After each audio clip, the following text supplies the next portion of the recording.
On New Year's Eve, she knocked with 3 children. The rancher said, "It starts with us tonight." New Mexico Territory, December 31st, 1873. The mountains were drowning in snow. A fierce wind howled through the high passes of northern New Mexico, bending pine branches and clawing at rooftops like some ghost trying to get in. The moon was a pale blur behind veils of falling white.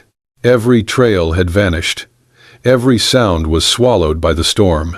Inside a small, timber-framed cabin nestled in the hillside, Rhett Holloway sat alone. The fire popped in the hearth, casting a flickering orange glow against the wooden walls. A tin cup of whiskey rested in his calloused hand.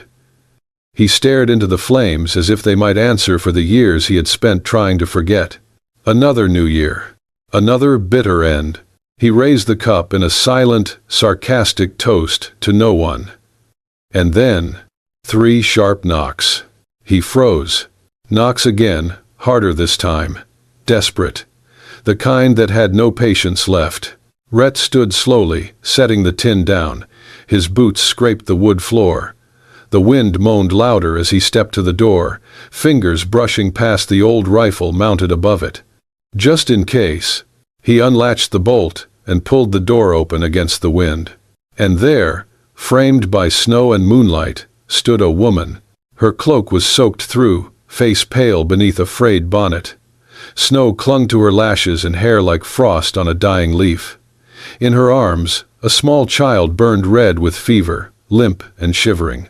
2 others, no older than 6 or 7, clung to her tattered skirts, their eyes wide with cold and fear. She looked up at him with cracked lips, and a voice so low it nearly vanished in the wind. "I have nowhere else to go." Rhett's breath caught.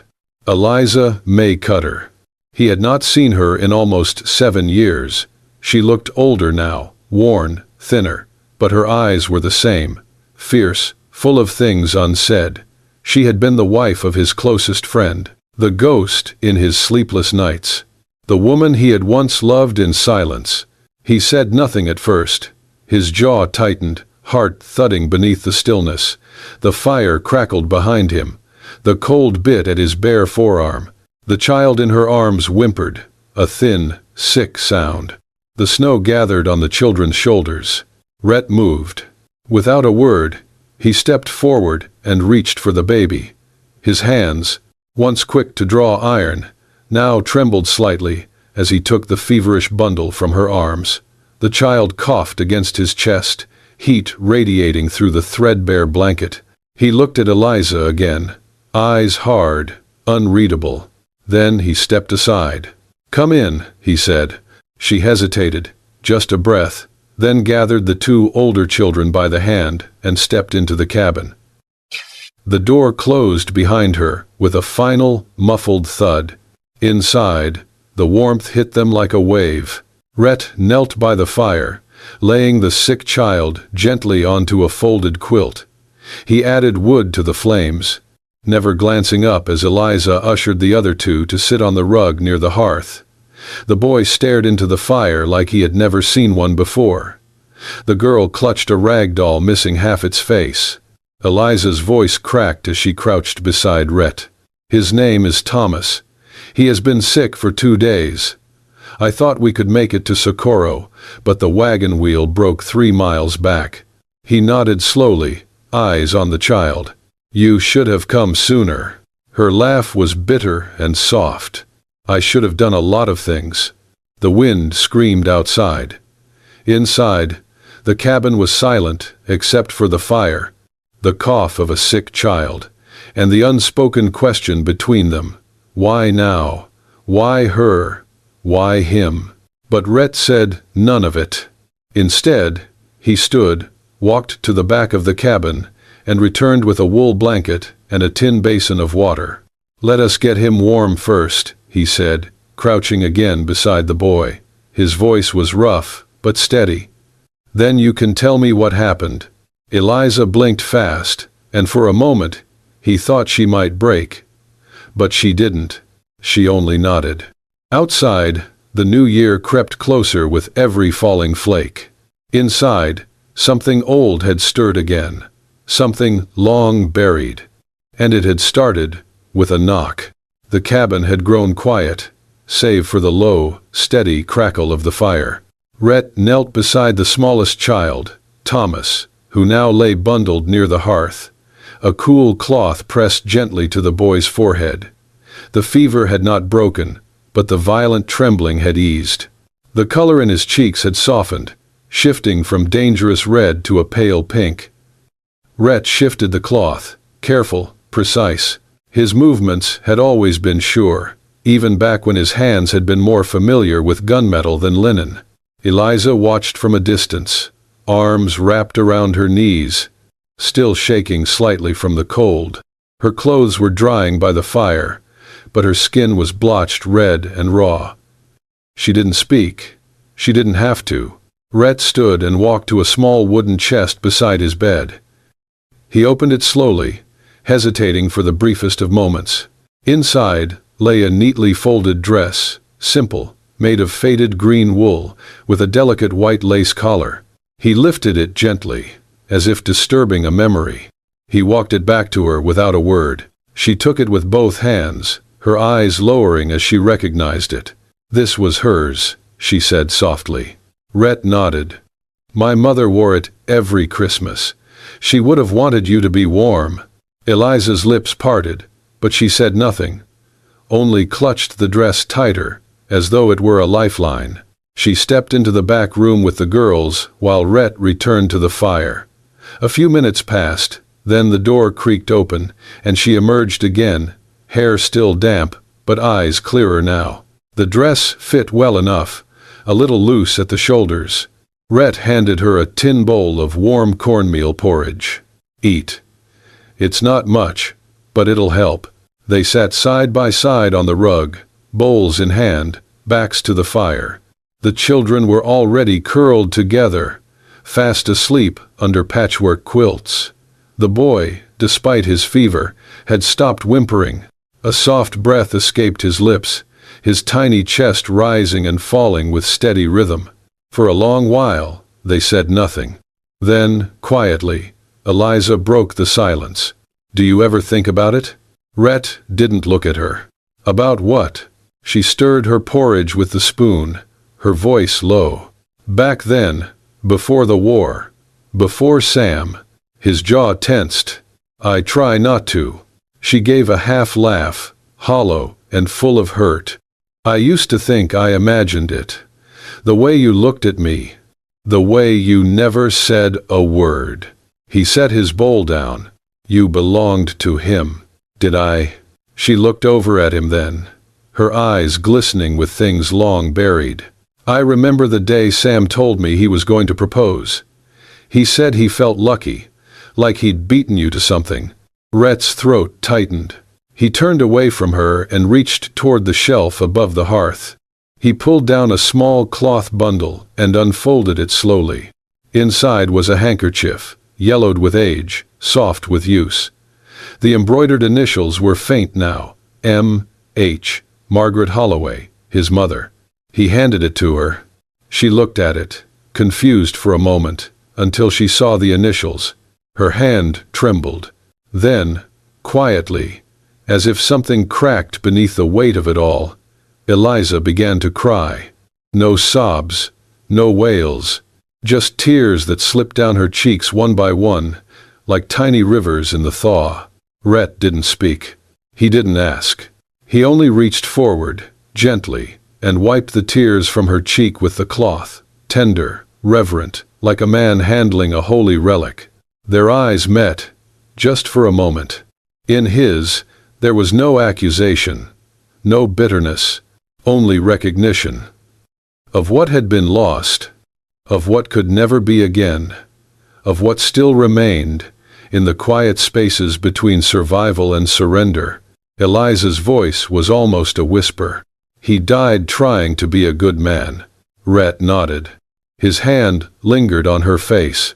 "He was," he said. And for the first time that night, something like peace passed between them. Not forgiveness, not yet, but the beginning of something that had waited too long in the cold. The wind had eased sometime after midnight. The storm outside had grown still, leaving behind a muffled world blanketed in white. Inside the cabin, the fire burned lower, casting softer shadows across the walls. Rhett sat at the table, sharpening a knife with rhythmic strokes. His mind wandered too much when it was quiet. Eliza stood near the hearth, wrapped in a wool shawl, her arms folded tightly across her chest. The children were asleep, lined up like tiny soldiers under quilts Rhett's mother had sewn years ago. The fever had broken. For now, at least, Thomas breathed easier. But Eliza did not. She turned to Rhett with something heavy in her eyes. "There's something I need to show you," she said. He looked up, then slowly set the knife down. She reached into the satchel she had carried in with her. Leather, cracked with age, the strap barely holding. From inside, she pulled a folded parcel wrapped in oilskin. Her fingers shook slightly as she placed it on the table. "He gave it to me, 2 days before they came for him. He told me to keep it safe and to give it to you if anything ever happened." Rhett hesitated, then unfolded the parcel. Inside was a letter, brittle at the edges, but still legible. The handwriting was unmistakably Sam Cutter's. Neat, careful, a miner's script. He read silently. "Rhett, if you are reading this, it means they got to me. Do not believe what they say. I never took a damn coin from those bastards. I tried to speak out, and now they're hanging me for it. Eliza and the children, they have nothing now. If they come to you, take them to the mountains. You'll know what to do. I trust you more than any man left in this God-forsaken territory. Tell them I died with my boots on. Sam." Rhett stared at the words for a long time. He said nothing. Eliza sat across from him, her hands in her lap, still and clenched. Then he lifted the second sheet, a crude map of the mining camp, routes, shifts, tunnels.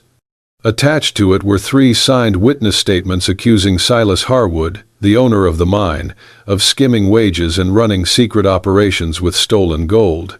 Rhett's fingers curled tight around the edge of the map. "They hanged him. To cover this up." Eliza nodded slowly. He went to the sheriff. The sheriff went straight to Harwood. 2 days later, Sam was arrested for conspiring with outlaws and hung in front of the courthouse with barely a trial. Rhett's jaw clenched. And no one stopped it? No one who lived long enough to try. He stood and walked to the window, staring out at the endless white. Snow clung to the pines like ash. His shoulders rose and fell once, then again. When he finally turned back, his eyes were no longer tired. They were sharp again, old and dangerous. "Why bring this to me now?" he asked. Eliza's voice was steady, though low. "Because Sam believed in you, because there's no one else I can trust, and because," she looked up, "I know you loved me, even if you never said it." Rhett's eyes didn't flinch. "And Sam knew?" She nodded. "He said if anything happened to him, I'd be safest in the hands of the man who'd never lie to me. He never blamed you for feeling what you felt. He just asked me not to break your heart too." Rhett said nothing. The silence pressed hard between them. Then, slowly, he walked across the cabin to the small chest near the bed. He opened it. Inside, wrapped in a piece of old canvas, was a Colt Navy revolver, blue steel, walnut grip, untouched for years. He had locked it away after his last gunfight, vowing never to hold it again unless he had nothing left to lose. He unwrapped it now, checked the cylinder, and turned toward the table. "Well," he said quietly, "maybe I do not." Eliza watched him, breath shallow. Rhett loaded one bullet, then another. Each one echoed like a sentence passed. He strapped the holster around his waist, adjusting it with practiced ease. The firelight glinted off the barrel as he slid the revolver into place. He looked at her one last time. "If they come for you, they will not find a woman and 3 children. They will find me." She said nothing, but her eyes shimmered in the firelight, the weight of years pressing between them like snow on a roof. The silence was not peace, but it was the beginning of a war. Morning had come, but the sun was shy behind clouds still thick with snow. A muted light slipped through the frost-rimmed window panes, painting the cabin in soft grays and gold. The fire in the hearth was low again, and Rhett was crouched in front of it, showing Caleb, the older boy, how to stack kindling. "Dry pine," Rhett said, holding up a stick. "Snaps easy, burns hot." Caleb nodded, his eyes wide with curiosity. He had not spoken much, but now he mimicked Rhett's movements, placing the wood in a careful pyramid. When the flame caught and leapt to life, he looked up, and for the first time since he arrived, he smiled. A shy, missing-tooth grin that made Rhett's heart twist a little. Beside them, the girls giggled quietly under the quilts, sharing a piece of cornbread Eliza had managed to warm. The youngest, Thomas, stirred from sleep with a soft, steady breath. No fever, no whimpering, just warmth. Eliza sat by the fire, watching Rhett with the boy. Something about the scene pulled her back in time, to a world that could have been. Her eyes lingered on Rhett's hands, the way they moved with care, without hesitation. Not rough like a hired gun's. Not idle, like a drifter's. He had always been this way, quiet, steady, present. Even when he said nothing, he never truly left the room. She exhaled slowly. Rhett handed Caleb a stick of wood. "Your turn. Try not to smother it." The boy nodded and leaned forward, adjusting the logs with small, clumsy hands. When the fire flared higher, he turned, looking to Rhett for approval. "Good," Rhett said, and patted his shoulder. It was a small gesture, but Caleb beamed like he had been given the world. Later, when the children dozed again, bellies full, hands warm, Eliza stood by the cabin wall, brushing out her damp hair. Rhett sat across the room, quietly reloading shells into his belt. "Do you regret it?" she asked softly. He looked up. "Regret what?" She gave him a half-smile, sad and warm. "Not telling me how you felt, back then." He looked down at the table, eyes fixed on nothing. "Would it have mattered? I do not know." She took a breath. "Maybe it would have saved me from marrying a man I knew would never stay alive long." Rhett met her gaze, the silence thick between them. "I wrote you," he said, "before the wedding. I never sent it." Her breath caught. "I waited. For something. A word. A sign. I thought you had stopped caring." "No." He leaned back in the chair, fingers tapping the wood grain slowly. "I cared too much. That was the problem." Eliza looked down at her boots. The leather was cracked, soaked, and stiff. One lace had snapped. Rhett stood and crossed the room. Without a word, he knelt before her and gently took her ankle in his hand, fingers cold but careful. He pulled the lace through each worn hole, threading it with quiet precision. She watched him, his brow furrowed, his hand steady. Their eyes met as he tied the knot. For a long, suspended second, neither looked away. It was not lust, nor desperation. It was something heavier, older, the weight of 1,000 things unsaid. "If things had been different," she whispered, "I would have chosen you." Rhett stood slowly. His voice was rough when he answered, "Things are different now." They stood in the stillness, the only sound the crackle of a fire, just beginning to burn brighter. The new year had come in quietly, but something deeper had been lit inside that cabin. And it had nothing to do with kindling. The storm had passed, but danger now rode in with the thaw. At the old fuel stop 2 miles down the base of the mountain, what used to be a trading post, 3 riders dismounted just before noon. Their coats were long, dust-stained, shoulders hunched low against the cold. One of them, tall, with a mustache like a hawk's wing, pushed open the creaking door to the cabin. Inside, an old man poured lamp oil into a rusted heater. "We're looking for a woman," the rider said. "Widow, 3 kids, came through here in a busted wagon." The old man looked up without blinking. "Ain't seen no one like that." The third rider stepped forward, younger, mean. A scar cut across his cheek like a slash of white paint. "You sure?" he asked. "Be a real shame if this place caught fire tonight." The old man didn't flinch, but when the 3 rode off, he limped out the back of the shack, lit a small fire with pine needles, and let the black smoke rise into the sky, a signal known only to one man still watching the mountain. High in the hills, Rhett saw it as he was chopping wood, a narrow column of smoke curling where it had no business curling. 3 puffs, short, spaced. He dropped the axe. Inside the cabin, Eliza was feeding Thomas, who had grown stronger by the hour. The girls sat on a blanket, playing with sticks and buttons. Rhett stepped in with urgency. "Pack what you can. 10 minutes." She looked up, eyes narrowing. "What is it?" "They're here." She said nothing, only gathered the children and started rolling blankets. Rhett moved like a man returning to old instincts, checking his saddle, tightening the straps on his rifle, loading rounds into the revolver. He moved with the ease of someone who had once lived by violence and had never quite forgotten how. Within the hour, they were riding through narrow switchbacks, horses leaving faint trails in the crusted snow. Rhett led them off the main path, cutting through brush and rock. Every so often, he looked behind them, not in panic, but in calculation. They reached the narrow mouth of a cave just before sundown, a place Rhett had used years ago as a bounty hunter, tucked high in the cliffs, hidden by overgrowth and half covered in snow. "Stay here. No fire," Rhett said, leading the horse around to a slope out of sight. Inside the cave, Eliza gathered the children close. She wrapped them in blankets, held them tight. The cold pressed in from the stone walls, but their bodies shared warmth. Outside, Rhett crouched behind a jagged outcrop, rifle resting on his knee. He did not shake. He did not breathe heavy. Only watched.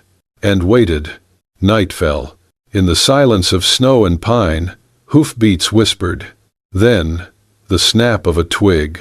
One man, one horse, a single rider, moving slow, cautious, following a faint trail through the drift. Rhett saw the glint of steel at the man's hip. He waited until the rider drew closer, 20 feet, maybe less. Then he stood. "You're done here." The man jerked his reins. His hand twitched toward the holster. Too late. The crack of Rhett's Colt shattered the mountain air. The bullet struck the rider clean through the chest. He fell sideways off the horse, hit the snow hard, and did not move again. Smoke curled from the muzzle of Rhett's gun. He exhaled, slowly. Inside the cave, Eliza pressed her lips to Thomas's head, eyes wide and wet. Outside, Rhett knelt beside the body, took the man's gun, and rolled him down the ridge, far from the tracks. He returned without a word.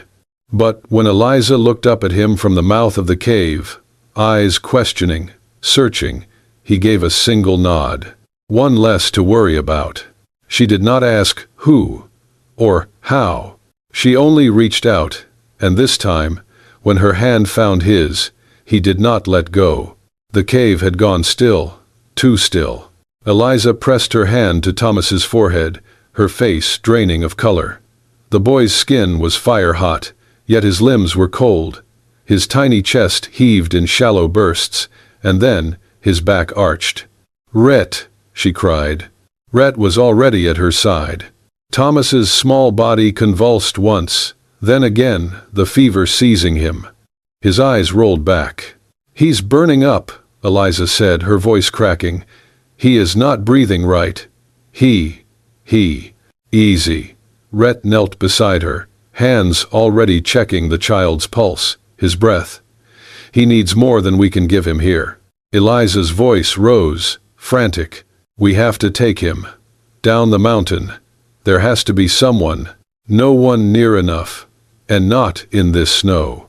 The wind howled outside like a thing alive. Snow was falling again, thick, relentless, choking the mountain trails. She gripped his arm. "We cannot wait, Rhett. He is not going to make it through the night."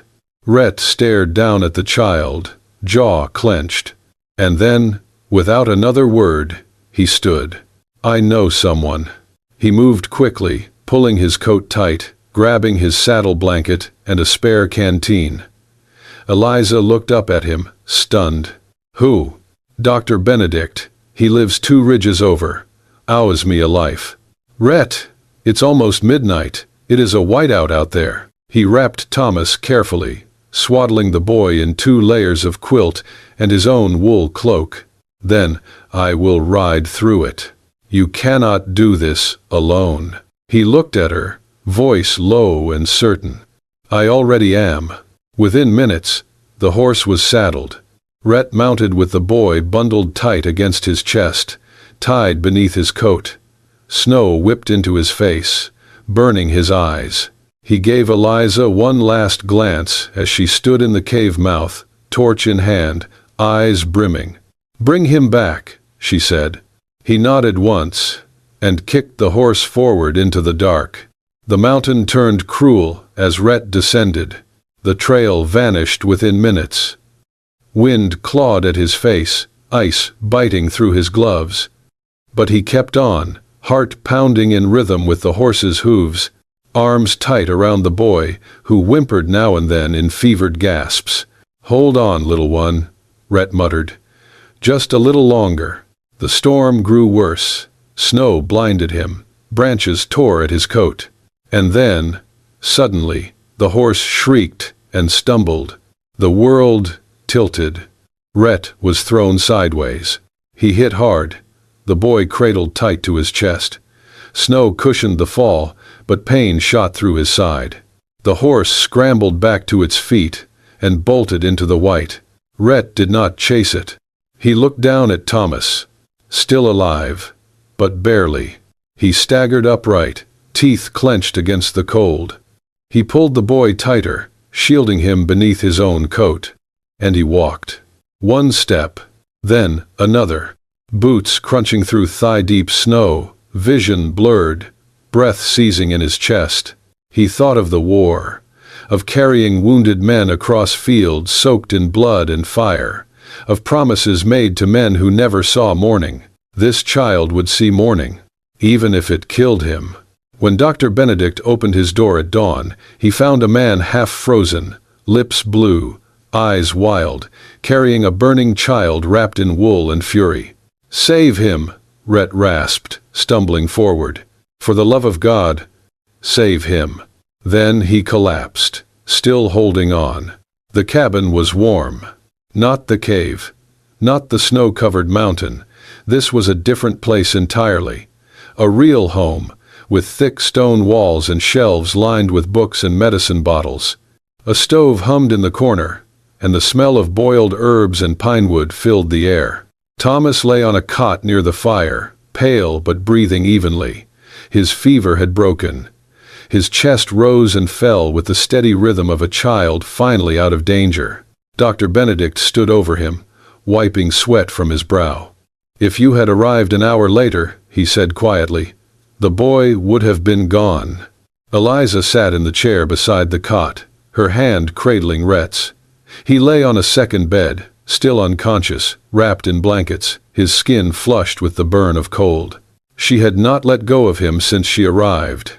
She had barely spoken, only watched him, listened to the slow, stubborn beat of his heart. The children huddled nearby on a rug, whispering softly.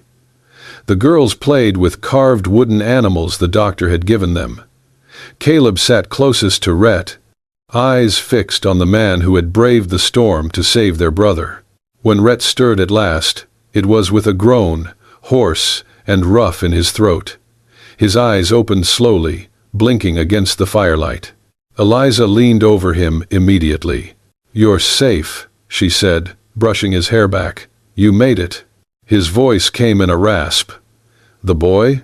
He's alive. You saved him." She could not hold back the tears this time. They came quietly, without shaking.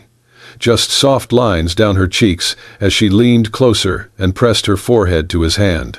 "I thought I lost you." Rhett closed his eyes again. But this time it was not from exhaustion. It was relief. The children crept closer, and one by one they came to him. Caleb laid a hand on Rhett's arm, small and unsure. The younger girl climbed beside him on the bed without a word, curling up like she had done it 100 times before. Even Thomas, still weak, reached out from the cot and clutched Rhett's sleeve. Eliza watched, heart full. She whispered under her breath, voice trembling, "He's the reason they're still alive." Dr. Benedict stepped to her side, folding his arms as he looked over the quiet reunion. He glanced down at her, voice calm but curious. "What do you think this is?" he asked. Eliza looked at Rhett, still pale, still worn, but alive, surrounded by children not his own, and a woman who had once walked out of his life. Then she looked at the doctor and smiled, tears still shining. A second chance. Rhett opened his eyes again at the sound of her voice. His gaze met the doctor's. Rhett answered, voice low and certain. "A beginning." The dawn came slow and soft, bleeding gold into the snow-covered valley. The storm had passed, and with it, the hush of survival gave way to the quiet sounds of life. Smoke curled gently from the chimney of Dr. Benedict's lodge, rising into the pale sky. The snow had begun to melt, dripping from the eaves, revealing patches of frozen earth and the first hint of brown grass beneath the white. Inside, the house was still and warm. Rhett stood near the window, staring out at the clearing sky. His face was sharper now, the color returned to his cheeks, though his body still ached from the cold that nearly took him. Behind him, footsteps padded softly across the floor. Eliza entered the room wearing a simple, faded brown dress.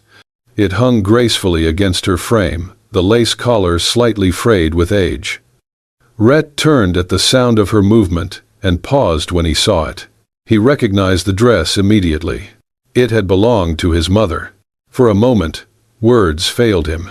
Eliza smiled softly, running her fingers down the fabric.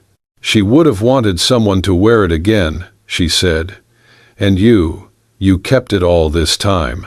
He nodded once, his throat tight. "I keep what matters." She stepped closer.